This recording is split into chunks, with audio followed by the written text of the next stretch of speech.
Praktikum IPA di SD kali ini adalah tentang cahaya.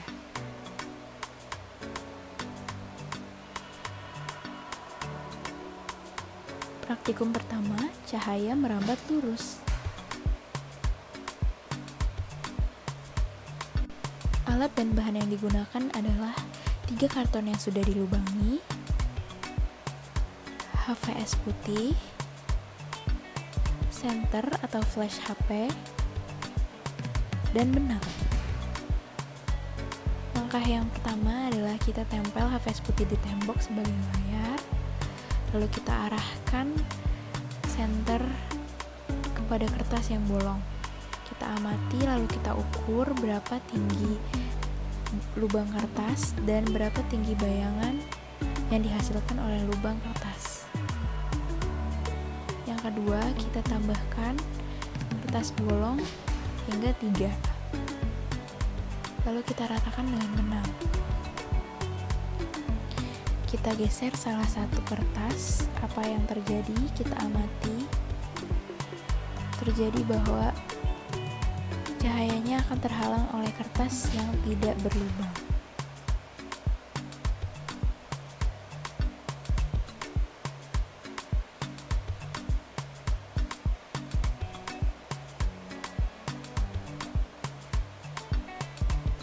Kesimpulannya adalah dapat dibuktikan bahwa cahaya dapat merambat lurus.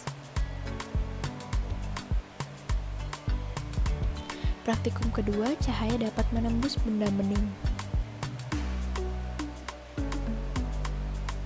Alat dan bahan yang digunakan yang pertama ada HVS, buku, tutup gelas, uang logam, karton tebal berukuran 10 x 10 cm, plastik bening, gelas bening,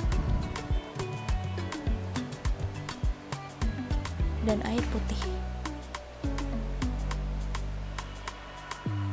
Jangan lupa senter.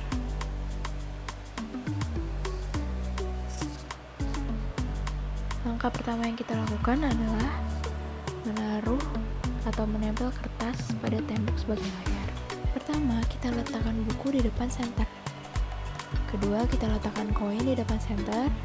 Ketiga, kita letakkan tutup gelas di depan senter.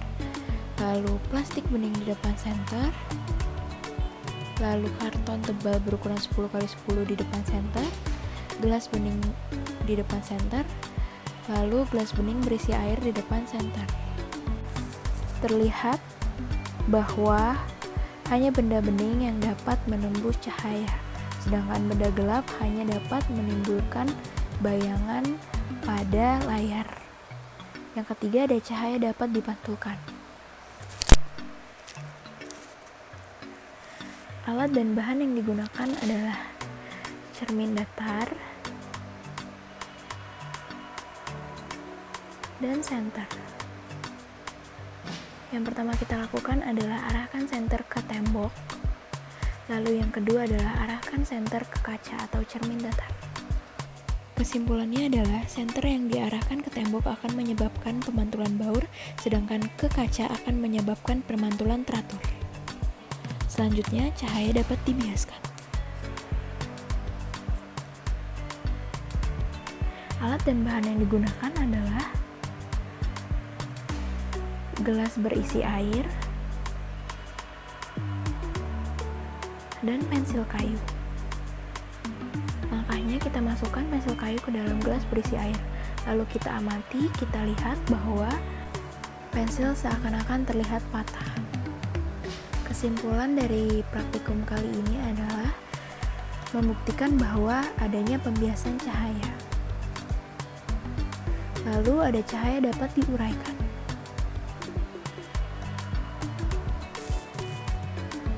Langkah pertama yaitu kita arahkan senter ke cermin di bejana serbaguna yang tidak terisi air.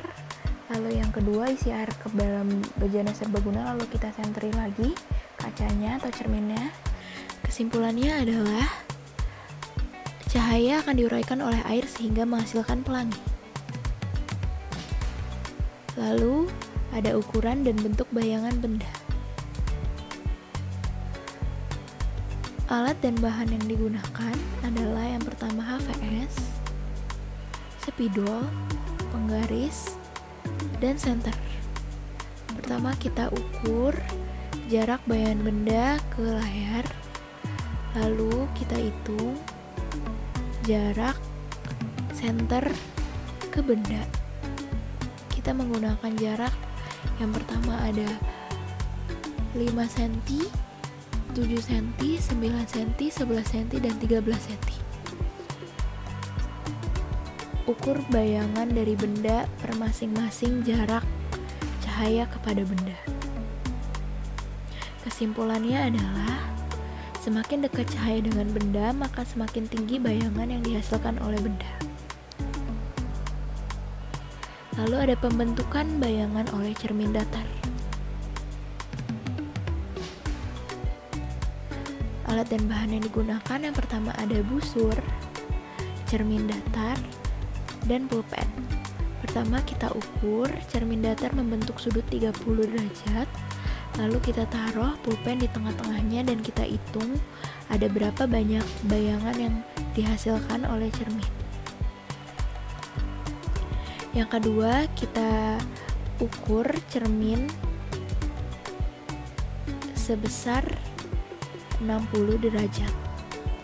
Lalu kita ulangi seperti langkah sebelumnya, yaitu kita taruh pulpen di tengah-tengah, lalu kita hitung berapa banyak bayangan yang dihasilkan oleh cermin. Lalu kita ukur lagi cermin hingga membentuk sudut 90 derajat.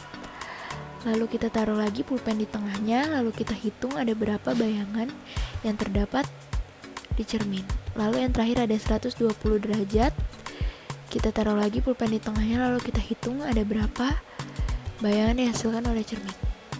Kesimpulannya dari praktikum ini dapat disimpulkan bahwa semakin kecil sudut, maka bayangan yang dihasilkan akan semakin banyak. Terima kasih.